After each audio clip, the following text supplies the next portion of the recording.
Lautaro Martinez, Nicolas Gonzalez এবং Thiago আলমান্দা club এবং জাতীয় দলের জার্সিতে ইতিমধ্যেই তাদের প্রমাণ করেছেন এই তিন ফরোয়ার্ড। তবে আর্জেন্টিনার জাতীয় দলের শুরুর একাদশে জায়গা পেতে তাদের তিনজনকে লড়াই করতে হচ্ছে এখনো। কলম্বিয়ার বিপক্ষে আসন্ন ম্যাচেও এই তিনজনের মধ্যে কেবল একজনই থাকতে পারবেন আর্জেন্টিনার শুরুর একাদশে।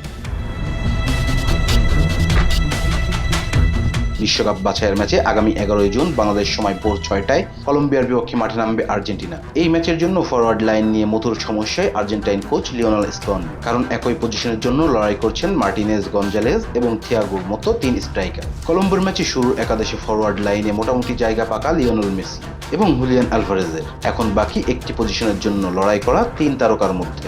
আর্জেন্টাইন গণমাধ্যমের প্রতিবেদন বলছেন শুরুর একাদশে এই তিনজনের মধ্যে যে কোনো একজন থাকবে, তবে কে থাকবেন সেটা ম্যাচের আগ পর্যন্ত বলা যাচ্ছে না। চিলির বিপক্ষে আর্জেন্টিনার সবশেষ ম্যাচে শুরুর একাদশে ছিলেন আলমান্দা।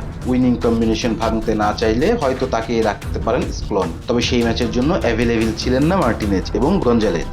উরুগুয়ে ম্যাচে লাল কার্ড খেয়ে নিষিদ্ধ ছিলেন গঞ্জালেজ, আর মার্টিনেজ ছিলেন বিশ্রামে। তাই এই ম্যাচে শুরুর একাদশে কাকে রাখবেন স্কলনি সেটা বলা বেশ কঠিন হয়ে দাঁড়িয়েছে। লাতিন অঞ্চলের বিশ্বকাপ বাছাই রাজত্ব করছে আর্জেন্টিনা। 15 ম্যাচে 11টি জিতে 34 পয়েন্ট নিয়ে টেবিলের শীর্ষে আছেন দিয়েগো ম্যারাডোনার উত্তরসূরিরা। Rezan Islam, B Sports. Please subscribe our channel to get more information about Cricket World.